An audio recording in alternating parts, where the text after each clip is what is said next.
tudo bem com você? Eu sou o Regiano Vedovato e hoje nós vamos conversar um pouquinho sobre as etapas do processo de venda. Eu imagino que talvez na sua vida como vendedor você já tenha passado por alguns momentos muito difíceis para conseguir seus resultados. Na minha vida como vendedor também não foi diferente. Por muito tempo eu demorei para entender exatamente quais que são os passos que o processo de venda exige para que a gente possa ter um resultado muito melhor do que a gente costuma ter no dia a dia. Durante muitos anos eu me debatia na rua sem muito planejamento, sem saber exatamente o que eu estava fazendo e principalmente com resultados muito abaixo do esperado. Foi somente muito tempo depois, quando eu percebi que vender não é um projeto, vender é um processo, que as coisas começaram a tomar forma e os meus resultados começaram a aparecer. E hoje nós vamos conversar um pouquinho sobre essas etapas que precisam no mínimo ser conhecidas no processo de venda. Talvez você até possa não querer respeitá-las, todas elas, mas é interessante que você pelo menos você conheça para que assim você possa otimizar o seu trabalho e consequentemente o teu resultado. Então vamos lá, vamos começar conversando sobre essas etapas que nós precisamos levar em consideração toda vez que a gente vai fazer uma ação específica de venda. Vamos começar com o nosso objetivo. Toda vez que a gente trabalha, nós do executivos de vendas, toda vez que nós vamos abordar um tema novo ou mesmo uma aula nova nos nossos cursos, nós sempre partimos do mesmo princípio, do mesmo objetivo. E qual que é esse? O nosso objetivo sempre é construir conhecimento, desenvolver habilidades e atitudes. Por quê? Porque a gente sabe que conhecimento por si só, ele não soma muito na nossa vida. Conhecimento por conhecimento, na prática, no resultado, ele não soma muito. Por quê? Porque você precisa desenvolver, transformar esse conhecimento em habilidade, praticando isso, colocando em prática, repetindo isso muitas vezes, ou seja, tomando uma habilidade daquele conhecimento, daquela ferramenta, daquela atividade que você tomou o conhecimento e principalmente você precisa ter atitude para assim colocar em prática, ir atrás dos seus sonhos, usar aquilo que você conheceu da melhor forma possível e conseguir os resultados tão esperados. Por isso que sempre o nosso objetivo é o mesmo, construir conhecimento. Por que construir conhecimento? Porque nós sempre trocamos ideias e aqui esse treinamento também é assim. Nós queremos que você que está aí do outro lado nos acompanhando, mande suas sugestões, mande seus cases, mande seus resultados para que a gente possa juntos construir conhecimento cada vez mais, desenvolver ainda mais as nossas habilidades e principalmente a nossa atitude em frente ao nosso resultado. Certo, gente? Então esse é o objetivo dessa aula em si. A pergunta que eu deixo para vocês para nós começar a discussão. Na opinião de você que está aí no outro lado nos assistindo, você acha que o consumidor mudou nos últimos anos? É uma pergunta, parece muito lógica, né? É claro que a maneira de consumir mudou e tem mudado numa velocidade vertiginosa. Há quem diga que nos próximos 5 anos a mudança vai ser tão grande quanto nos últimos 50. Então se você pensar assim, nossa, tudo que já mudou nos últimos 50, imagine o que está por vir nos próximos 5 anos. E a maneira de consumir, o consumidor em si, a maneira de pensar, os processos comerciais, eles têm evoluído também dessa forma. Por isso que nós precisamos estar atento a tudo isso e estar mudando também conforme o consumidor muda. E aí eu trago alguns exemplos para vocês. Eu trago essa imagem para vocês tentarem lembrar como é que eram as principais marcas de calçados nos anos 70 e 80, como era comercializada, a quantidade desses calçados naquela época. Perceba, não faz tantos anos assim.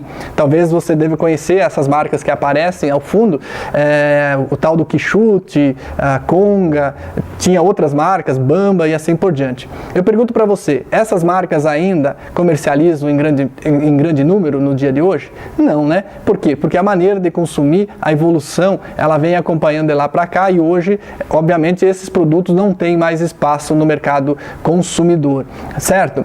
Aqui eu trago também algumas notícias que eram destaque nos jornais, na mídia impressa, há alguns anos atrás. Se você observar, aqui diz o seguinte, ó, na primeira notícia, Nokia lança celular que envia mensagem de texto para outro celular. Nossa, isso hoje parece banal, né? Mas na época era notícia de destaque. Aí aqui embaixo diz assim, especialista alerta, quem não tem curso de datilografia ficará de fora do mercado de trabalho. Mas essa última aqui embaixo é muito bacana. Ela diz assim: aprenda a compactar uma música para caber até em 3 disquetes. Imagina então hoje nós pensar dessa forma, né? No momento onde nós vivemos, de playlist aí online, onde a gente pode escutar música à vontade, pendrive e assim por diante, nós pensar que há pouco tempo atrás você precisava compactar música para caber até em 3 disquetes. Então imagine só, será que esses produtos ainda têm espaço no dia de hoje? E eu trago um exemplo sempre de uma empresa muito forte, muito conhecida e possivelmente você já deve ter ouvido falar, que é a Kodak. A Kodak, veja bem, há pouco tempo atrás, isso em 1998, não faz muito tempo, ela possuía mais de 170 mil funcionários, isso mesmo, 170 mil funcionários, e ela vendia 85% do papel fotográfico utilizado no mundo. Simplesmente pelo fato que ela não levou em consideração a inovação, a maneira de consumir que havia mudado, em apenas 3 anos ela praticamente deixou de existir. Então imagine como isso é importante para nós que trabalhamos no processo comercial, certo? E aí eu trago aqui algumas coisas em relação ao nosso futuro, o que nos espera a partir de agora. Trago como exemplo 2 empresas que estão em destaque no momento no cenário nacional, que é a Airbnb, que é a maior rede de hotéis do mundo, sem sequer ter um hotel, e também o Uber, né, que vem sendo destaque em todas as mídias aí pela inovação da maneira de se construir um novo negócio no Brasil e fora do Brasil. Deixando as polêmicas de lado, há sempre controvérsias, há pessoas que não concordam, mas é uma grande tendência mundial de negócios.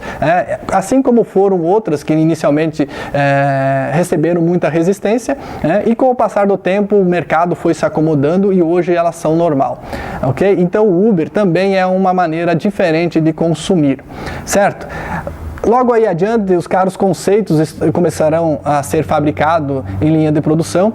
É mais um grande impacto que está por vir aí no nosso mercado nacional e internacional. Imagine só a maneira de consumir automóveis, imagine só a maneira de consumir seguros de automóveis, imagine só motoristas de carros e assim por diante, como vai impactar isso nos carros autônomos, combustível, a maneira de consumir combustível, toda essa cadeia comercial que está ligada a tudo isso, como vai mudar em alguns anos. Aí quando a gente fala dos carros conceitos, a maioria dos nossos alunos diz assim: pois é, mas aqui no Brasil ainda vai demorar muito, nós não temos estrutura física, não temos estradas para isso e assim por diante. Tudo bem, a gente sabe que aqui no Brasil, geralmente essas tecnologias demoram alguns anos a mais, mas toda vez que é uma tendência a nível mundial, com o tempo também isso vai chegar no Brasil, e nós precisamos estar preparados para isso, principalmente no fato de estar conhecendo essa tecnologia, estar sabendo do que pode acontecer e qual o impacto que isso vai trazer para o nosso mercado. E aí eu queria chamar a atenção de vocês para essa inovação. Essa aqui tem um impacto diretamente no nosso mercado como vendas, como negociação, mercado comercial. Talvez muitos de vocês já tenham ouvido falar dessa tecnologia chamada tecnologia Watson. A IBM, essa empresa de tecnologia mundial, há pouco tempo atrás lançou esse computador chamado Watson. Ou seja, é o primeiro computador com inteligência cognitiva no mundo. Hoje, essa tecnologia é patenteada da IBM. Obviamente, a grande tendência disso é, com o tempo, essa tecnologia cair na mão dos chineses, por exemplo, e se popularizar. Hoje é uma tecnologia muito cara, mas o fato é que ela existe. O fato é que ela está aí, está sendo testada em vários países do mundo, inclusive no Brasil. Esse aqui é o nosso futuro colega de trabalho. Como eu falei, aqui no Brasil já existem algumas empresas que estão testando a plataforma Watson.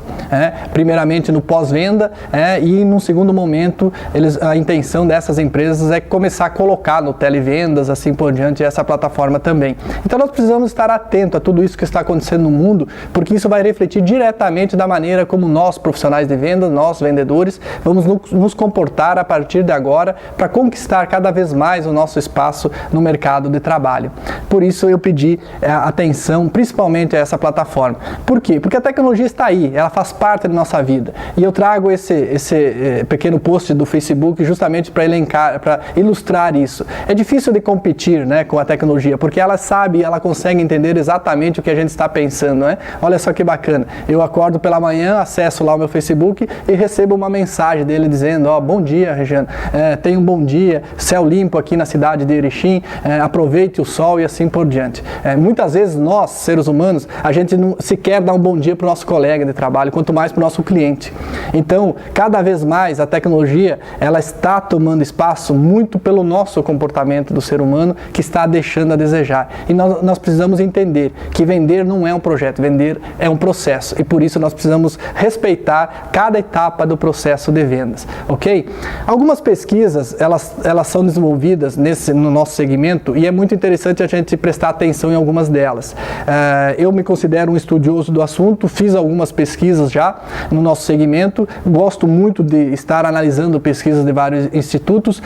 A última pesquisa que eu fiz na Fundação Getúlio Vargas, que foi o trabalho de conclusão do meu último MBA, eu tive a oportunidade de fazer exatamente uma pesquisa sobre esse assunto. Qual que é o impacto do uso da tecnologia nos processos comerciais? Dentre muitas coisas que a gente perguntou nessa pesquisa, a gente fez uma seguinte pergunta para os gestores. Você acredita que, com o tempo, o ser humano, os vendedores, vão ser substituídos pela máquina, pela tecnologia, o uso da tecnologia? Entre os gestores que eu pesquisei na oportunidade, 30% deles dizem sim, que eles acreditam que em breve os vendedores estarão sendo substituídos pela tecnologia nos processos comerciais. 70% deles dizem que não, eles acreditam que nada substitui o contato humano, ser humano, o relacionamento. Dentre os vendedores que eu pesquisei, coincidiu os resultados. 30% deles também acreditam, dos próprios vendedores, acreditam que vão ser substituídos em breve pela tecnologia nos processos comerciais. 70% dizem não acreditarem, que nada substitui o ser humano. Mas o dado mais preocupante não é nem dos gestores e nem dos vendedores, e sim de quem decide, de quem paga a nossa conta, que é o consumidor. Aí a balança já inverte. Perceba que 56% dos consumidores pesquisados já acreditam que sim, que nos processos comerciais o ser humano pode ser substituído pela tecnologia, e apenas 44% dizem que não, que acreditam que nada substitui o ser humano. Veja, isso, se nós for fazer uma pesquisa hoje, nós vamos perceber que esse número talvez seja ainda maior, mas muito disso é por conta do atendimento que estão recebendo, da forma como estão sendo tratados por nós vendedores. Então nós somos responsáveis por esse resultado. E a tendência é de aumentar cada vez mais se nós não nos comportarmos de maneira diferente, de sermos referência, de sermos pessoas realmente profissionais que estão aí para servir e ajudar as pessoas a resolverem seus problemas e não simplesmente querer vender e tirar o dinheiro delas, como acontece, infelizmente, ainda na maior parte dos processos comerciais. Então, preste atenção nesses dados. Não é o Regiano que está falando, são as pessoas que responderam à pesquisa que estão dizendo. Então, nós precisamos entender que nós fazemos parte desse processo e nós precisamos ter a convicção, se nós quisermos nos manter no mercado de trabalho como vendedor, como profissional na área comercial, nós precisamos estar atento para isso, certo, gente? Vamos adiante então. Einstein já dizia, né, que não existe maior evidência de insanidade do que você querer resultados diferentes e continuar todos os dias fazendo as mesmas coisas, buscando um resultado diferente. Não tem insanidade maior, nós precisamos fazer diferente se a gente quiser buscar resultados diferentes. Então, o grande desafio que eu faço para você, a grande pergunta que eu trago para você, vamos fazer diferente? Você está disposto a fazer diferente, de ser diferente, de buscar o seu espaço nesse mercado competitivo? Então vem conosco e vamos falar sobre isso um pouquinho mais, certo? Na minha opinião, quando a gente fala de inovação, existem vários conceitos aí. Se você for pesquisar na internet, em vários outros canais, você vai ver que existem vários conceitos sobre inovação. Esse conceito que eu trago aqui de inovação é um conceito próprio meu, Regiano, que eu entendo que se você pegar conhecimento e você colocar criatividade e principalmente curiosidade, você vai conseguir chegar à inovação. Não existe como você inovar, na minha opinião, se você não conseguir juntar esses três elementos. Agora você deve estar perguntando, poxa vida, mas como ser inovador num mundo onde a impressão que dá que tudo já foi inventado, a tecnologia está aí, está substituindo a gente, como eu posso ser inovador no que eu faço hoje? Veja bem, ser inovador no que você faz hoje é muito mais simples do que você imagina. Nós não precisamos reinventar a roda, nós precisamos potencializar a roda, ou seja, nós precisamos fazer ela girar mais rápido. Então pensa no que você faz hoje, pensa no produto que você fabrica, pensa no produto que você vende, no serviço que você presta. Como você pode fazer o que você faz hoje de uma forma mais rápida, de uma qualidade ainda melhor e com um preço, um custo operacional menor para que você possa oferecer isso para os teus clientes. Toda vez que você pensar dessa forma, você vai inventar ferramentas novas, você vai utilizar ferramentas novas, você vai ajustar fluxo, você vai estar sempre pensando de maneira a inovar o que você faz hoje. E isso serve também para o nosso segmento. Isso serve também para o nosso trabalho do dia a dia. Certo? De que forma você pode fazer o que você faz hoje de uma forma mais rápida, uma qualidade de trabalho, um produto ainda melhor e com custo operacional mais baixo. Pensando dessa forma, você vai estar sempre inovando. E é essa reflexão que eu deixo para você. E aí nós vamos agora entrar para algumas respostas literárias do que significa vender. Antes de nós entrar nas etapas do processo de venda, vamos falar um pouquinho sobre o que nós pensamos do significado de vender nos dias de hoje, nesse mercado altamente competitivo. Na tua opinião, pensa aí comigo, o que significa vender? Existem várias denominações no mercado, né? Mas, na minha opinião, a melhor definição de vender hoje significa entender para poder atender. Ou seja, eu preciso entender o que o meu cliente está procurando para assim poder entender. Parece simples, né? Mas não é na prática. Por quê? Porque entender o que o cliente precisa, muitas vezes ele não está explícito, muitas vezes ele está implícito. E a solução que o cliente criou na sua cabeça nem sempre é a ideal para ele. E você precisa interferir no processo de compra dele com habilidade, com conhecimento, para que ele possa comprar sim e estar satisfeito com aquilo que ele comprou. Então você precisa entender para poder atender. E aí tem mais um detalhe, você precisa ainda garantir os seus ganhos como vendedor, porque geralmente nós somos comissionados, então você precisa garantir a sua comissão, você precisa gerar lucro e rentabilidade para a sua empresa. E isso que é interessante, porque nós como vendedores profissionais, nós não podemos mais pensar simplesmente no nosso bolso. Muda todo o conceito da venda quando você pensa também na perpetuação do teu negócio, da tua empresa. Ou seja, como é que vai ser a rentabilidade? Qual é a lucratividade dessa minha negociação? Eu estou respeitando a minha ZOPA, que é a zona de provável acordo, a gente vai falar sobre isso, ou seja, ou estou sacrificando as margens da minha empresa simplesmente pensando na minha comissão. Por aí só o processo comercial ele começa a tomar um contorno e começa a ser diferente do que tradicionalmente é, certo? Então aqui vem o resumo da coisa. Vendas não é um projeto, vendas é um processo e como tal, existem algumas etapas que nós precisamos respeitar e pelo menos entender, para que assim a gente possa ser mais assertivo naquilo que nós buscamos, certo? Então vamos às etapas propriamente ditas. Qual que é a primeira delas? A primeira é planejamento, preparação e planejamento. E aí vem, é importante a gente frisar nessa etapa de trabalho, é onde a maioria nossa dos vendedores não gostam de se dedicar, infelizmente. Tá? Aliás, isso não é uma cultura brasileira do planejamento, da preparação. Nós temos a cultura do fazejamento, ou seja, nós vamos fazendo. Se der certo, dá errado, depois nós vamos ajustando no meio do caminho. Só que eu vou dizer uma coisa para você. Se você acha que não tem tempo ou você não gosta de planejar, pode ter certeza que você vai ter que arrumar muito do seu tempo para resolver problemas causados pela falta de planejamento. Então dedique um tempo para planejar, dedique um tempo para fazer um planejamento estratégico comercial, identificar qual é o perfil do seu cliente ideal, planejar qual é a forma de prospecção que você vai usar mídia em massa, vai usar redes sociais, vai usar a visita fria, a indicação, certo? Use um tempo para conseguir pesquisar sobre os clientes que você vai atender, do que ele gosta, do que ele não gosta, como ele costuma pagar, como ele costuma comprar, quanto ele costuma comprar, além de você, quem mais ele costuma fazer negócio e assim por diante. É no planejamento que a gente se dedica justamente para observar todos esses detalhes, ok? Esse é o primeiro passo no processo de venda. Então foque no planejamento. Existem países mais avançados, só para você ter uma ideia, que dedicam em média 35% do seu tempo útil em planejamento. Imagine você, aqui no Brasil, se você chegar hoje para o seu gestor ou para a sua empresa e falar assim para ele, olha, de 100 dias úteis, eu preciso ficar em média 35 planejando. Como é que você seria recebido com essa notícia? Obviamente no Brasil isso não é aceito, né? Os nossos gestores, eles não têm essa cultura do planejamento. Mas eu não digo os 35%, mas pelo menos tenha um bloqueio na sua agenda justamente para planejar. Uma vez planejado, você vai começar então o primeiro passo físico do processo comercial. Você vai começar a prospectar. E essa palavra prospecção, ela tem origem literária da mineração e significa exatamente isso, ir atrás de riqueza, procurar riquezas. Nós, do segmento de vendas, a gente pegou emprestado essa palavra justamente porque o significado é o mesmo. Prospectar para nós é ir atrás de riqueza, é buscar renda. Então, ou seja, quem que paga nossas contas é os nossos clientes. Então, prospectar é ir atrás de clientes que nos compre, obviamente vai gerar receita e riqueza para o nosso negócio, ok?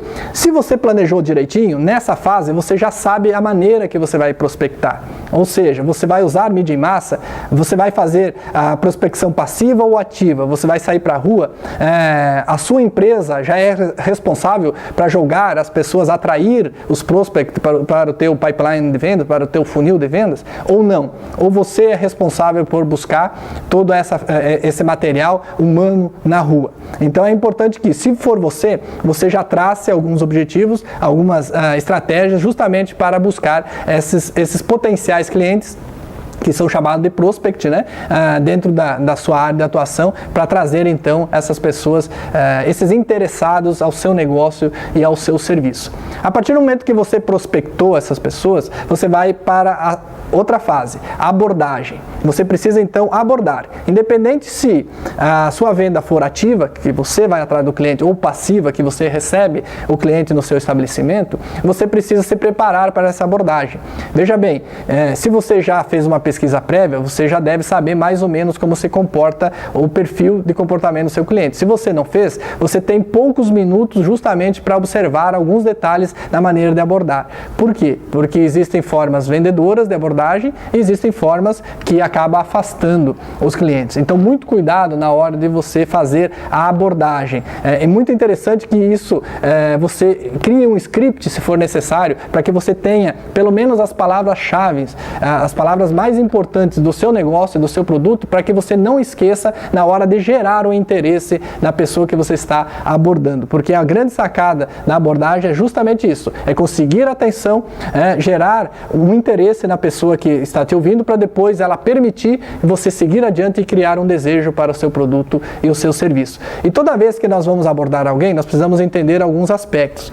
Nós precisamos saber que existem algumas pessoas, de maneira geral, que elas tomam a decisão de uma forma muito mais racional. Já tem outras pessoas que tomam a decisão de uma forma muito mais emocional.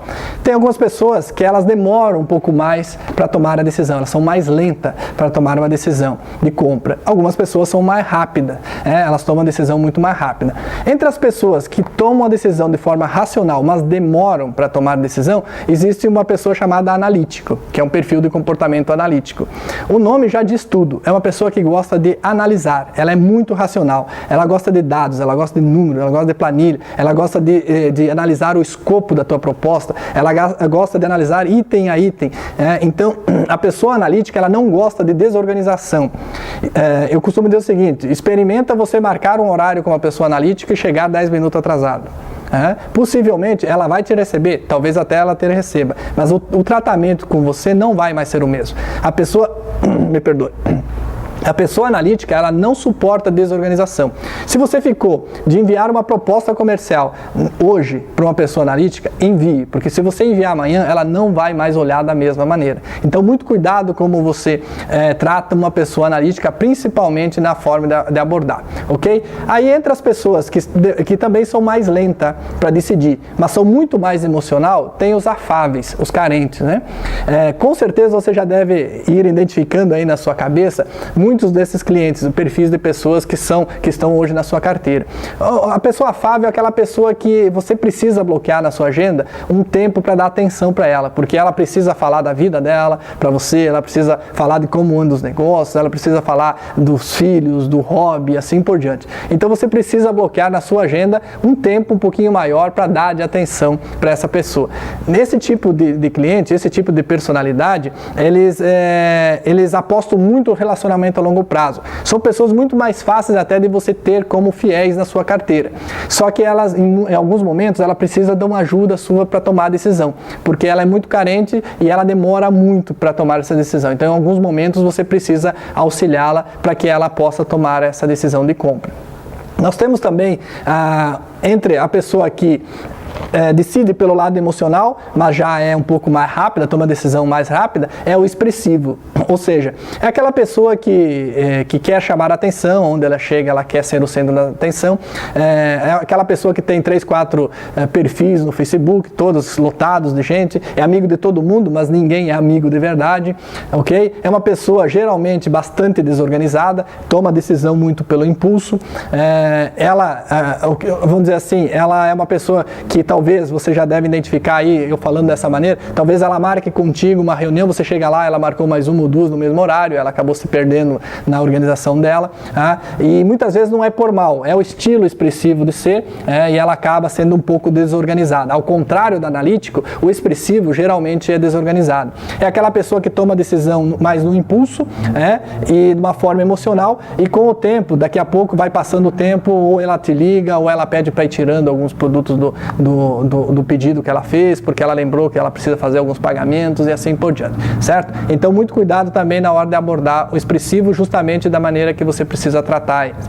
E por último, último quadrante, que é o grande vilão hoje visto no mercado, é o tal do pragmático, né? É o famoso grosso, mal educado e assim por diante. Mas, na verdade, o pragmático nada mais é do que uma pessoa que é muito racional para tomar as decisões de compra, e ele possui o hábito de tomar a decisão muito mais rápido. Ou seja, ele é muito mais assertivo. Ele não tem muito tempo para perder com detalhes, com coisas muito de papo, de carência, de alguma coisa e outra. Ele quer ver, geralmente, o quê? Ele quer ver as vantagens que ele vai ter, quais os ganhos que ele vai ter perante o seu produto, o seu serviço. Geralmente ele lhe dá muito pouco tempo para apresentar isso, então você precisa ir conquistando cada vez mais, um pouco mais do tempo dele, criando o desejo nele, para que assim ele permita você continuar na sua demonstração.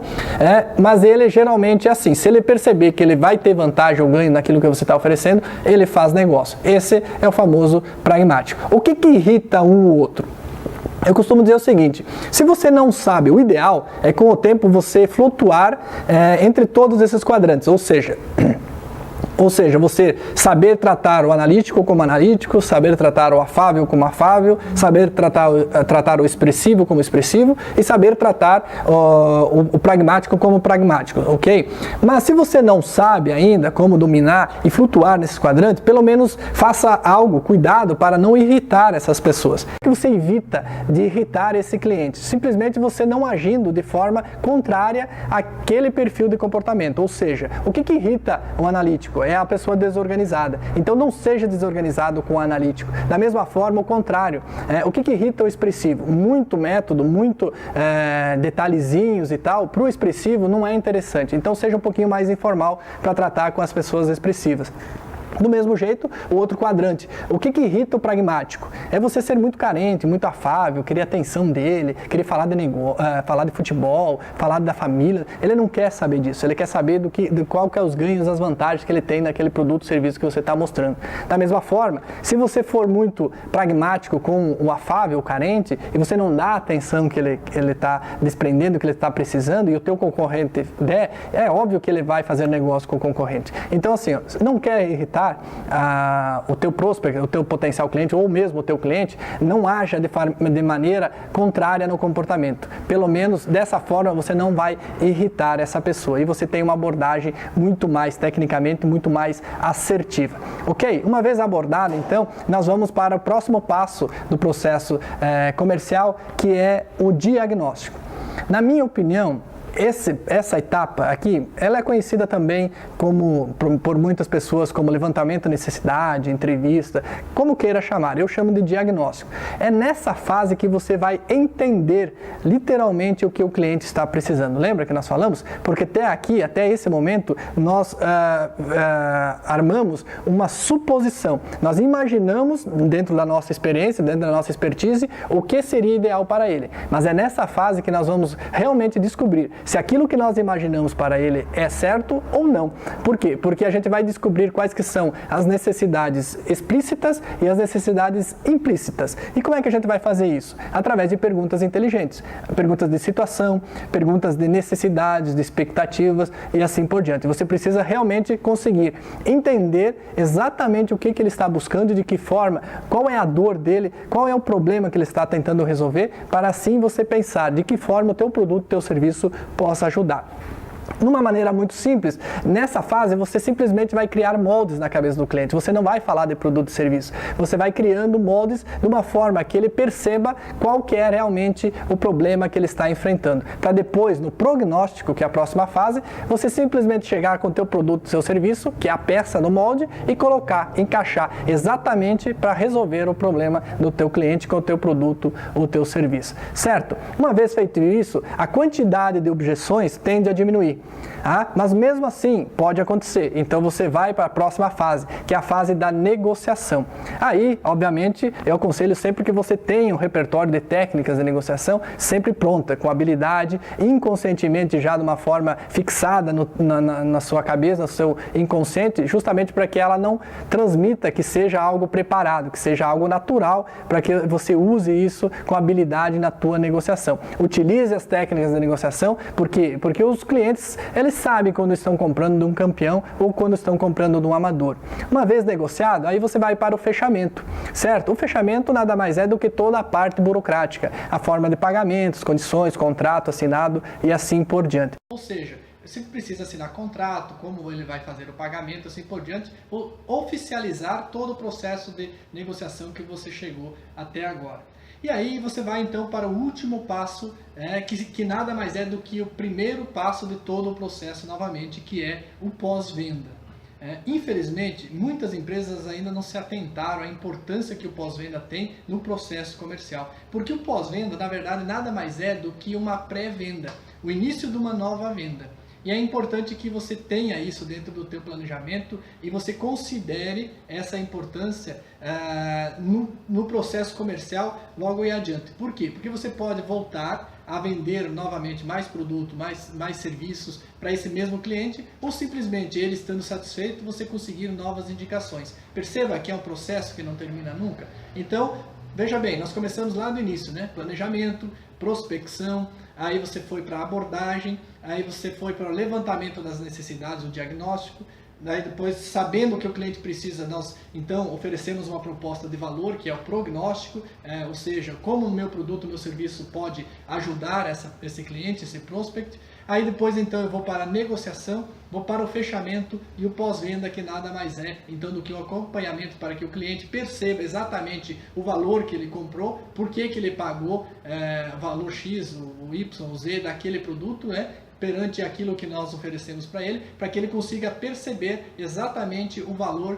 que você mostrou para ele na negociação do teu produto ou serviço, e assim ele ficar satisfeito com a compra, ok? Perceba então todo o processo, todas as etapas do processo comercial, cada uma com a sua importância. E olha que interessante, né? Algumas perguntas, elas precisam ficar claras na cabeça do cliente. É claro que na maioria das vezes ele não verbaliza essas perguntas, mas toda vez que nós estamos no processo comercial, demonstrando, falando com o cliente, nós precisamos saber que algumas perguntas ficam aí batendo na cabeça dele que precisam ser respondidas. E quais são essas perguntas? Olha só que interessante. Ele fala lá, eu realmente preciso desse produto ou serviço? Talvez ele não verbalize essa pergunta, mas na cabeça dele ele fica pensando, será que eu preciso desse produto ou serviço que você está me mostrando? A outra pergunta, esse produto ou serviço é realmente bom, da maneira que você está dizendo? Ou então ele é melhor do que o teu concorrente? Veja bem, confio no vendedor que está me atendendo? Isso é muito importante, porque você precisa passar essa confiança, você precisa passar essa credibilidade, essa autoridade naquilo que você está vendendo, aquilo que você está mostrando para o seu cliente. Outra pergunta que precisa ser respondida com confiabilidade e autoridade. Eu confio na empresa, ou no produto, ou na marca, principalmente, daquilo que eu estou comprando? Estou pagando um preço justo? Perceba que ele não está pensando no preço mais barato, ele está pensando no preço justo, ele não quer simplesmente ser enganado. Então, entenda que a percepção de valor está muito ligado à justiça. Por isso é importante que nós trabalhamos sempre com preço justo. Não necessariamente que o preço justo é mais barato. Por isso que nós vendemos valor e não preço. Sinto que estou levando algum tipo de vantagem? Compro agora ou espero mais um pouco? Essas perguntas a todo momento estão passando pela cabeça do cliente e nós precisamos, com a nossa habilidade, estar sempre respondendo de maneira antecipada para que ele tenha naturalidade, tenha confiança para tomar a decisão de compra. E aí, tem alguns fatores que eu sempre trago comigo, que eu gostaria de passar para você, que precisam ser considerados numa negociação além do preço. Porque, não sei para você, mas a maioria dos nossos alunos, a maioria dos clientes que a gente faz consultoria, todos eles vêm com o mesmo questionamento. Jean, como é que a gente faz para fugir dessa guerra de mercado de preço, de commodity? Nós queremos realmente vender valor e não preço. É importante que a gente leve em considerações algumas coisas que precisam ser levadas em considerações além do preço. E como é que a gente faz esse exercício? É simples. Imagine você indo comprar um produto ou serviço. O que você considera além do preço? Toda vez que você vai comprar alguma coisa. Olha só que interessante. A maioria das pessoas considera exatamente como você, se não todas elas. Elas levam muito mais em consideração a qualidade do produto, ok? O atendimento, a qualidade do teu atendimento perante ele, vendedores preparados, a tua preparação, aquilo que você está falando, a garantia do produto, do serviço que você está oferecendo, a facilidade em fazer negócios com você, confiabilidade, facilidade de contato, ele consegue conversar com você facilmente ou toda vez que ele precisa falar com você, aquela briga eterna, aquela loucura, não consegue te encontrar em lugar nenhum. Testemunhais de sucesso, pessoas que já compram, já usam o teu produto ou serviço, que sirvam como testemunhais para ele, análise de tendências e treinamento, muito treinamento. Tudo isso é levado em consideração numa negociação, num processo comercial, além do preço. Veja bem, então nós temos muito mais coisas para explorar, além do preço simplesmente na hora de negociar. Ok, gente? Bacana. Aí tem algumas frases que, na minha opinião, elas precisam ser proibidas no nosso mundo, no mundo comercial. Mas infelizmente a gente ainda ouve muitas pessoas todos os dias utilizando dessas frases. Eu trago algumas delas, A primeira diz aí, o senhor não está precisando de nada não? O senhor não quer comprar nada não hoje? Ou seja, se você já disse que ele não quer comprar, obviamente ele vai afirmar, não quero comprar nada não hoje.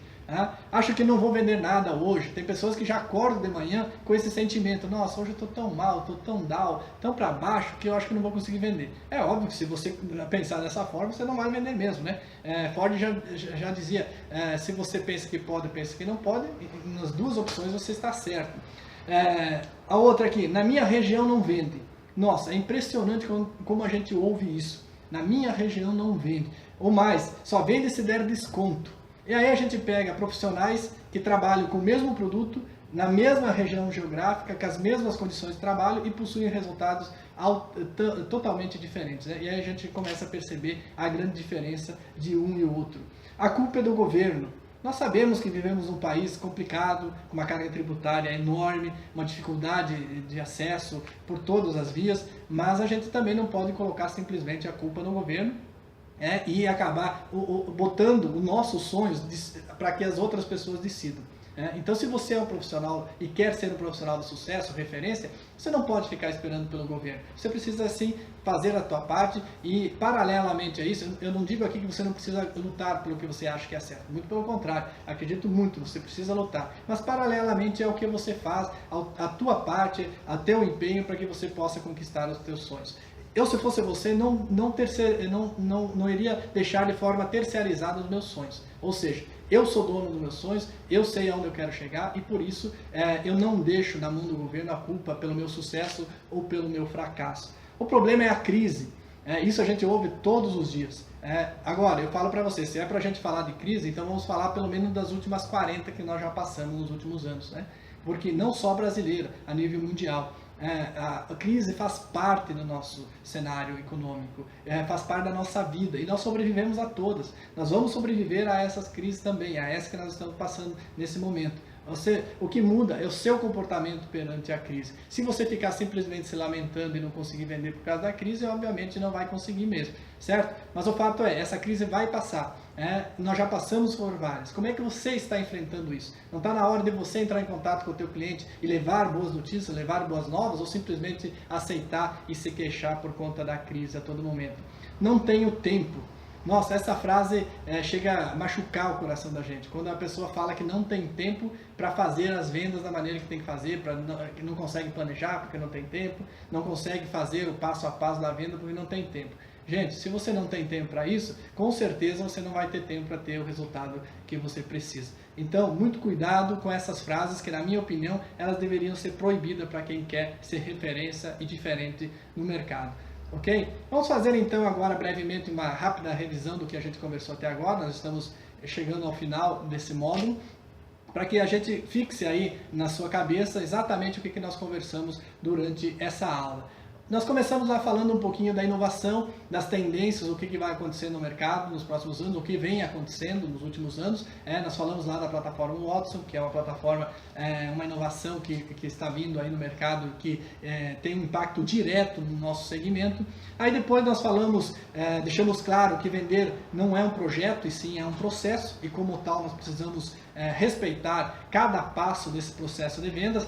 Quais são eles? Primeiro é o planejamento, aí depois você, uma vez planejado todo o teu trabalho, você vai para a prospecção, aí você vai para a abordagem, aí você vai depois diagnosticar, ou seja, vai levantar as necessidades, vai fazer a entrevista para poder entender o teu cliente, e aí depois você vai para o prognóstico, ou seja, você vai criar uma proposta de valor irrecusável para que resolva os problemas daquele cliente que está passando por aquele momento. Aí depois você vai para a negociação, vai negociar os termos dessa proposta comercial, vai fechar isso, vai fazer toda a parte burocrática, toda a parte documental, e aí você vai investir no pós-venda, para que depois você possa, então, no pós-venda, ganhar esse cliente, fazer com que ele perceba realmente o valor que ele pagou para você no produto e serviço. E aí depois nós trouxemos alguns fatores que precisam ser considerados em uma negociação, ok? Que são muitos fatores além do preço, e é importante a gente pensar nisso toda vez que a gente vai simplesmente aceitar em dar descontos sem medida para uma negociação. Então, muito importante você focar nos fatores que são levados em consideração além do preço. Certo, gente? Então, nessa aula seria isso. Eu gostaria que passar justamente para vocês a importância de se levar em consideração todos os passos do processo de venda. Espero que tenha ajudado você, assim como me ajudou há muito tempo. Hoje os meus resultados são totalmente diferentes, justamente porque eu entendi que a venda é um processo e ela nunca tem fim, mas ela possui algumas etapas que precisam ser respeitadas. Espero que você também respeite as etapas e possa colher os resultados em breve. Ok? Fique com Deus, um forte abraço e nos vemos por aí.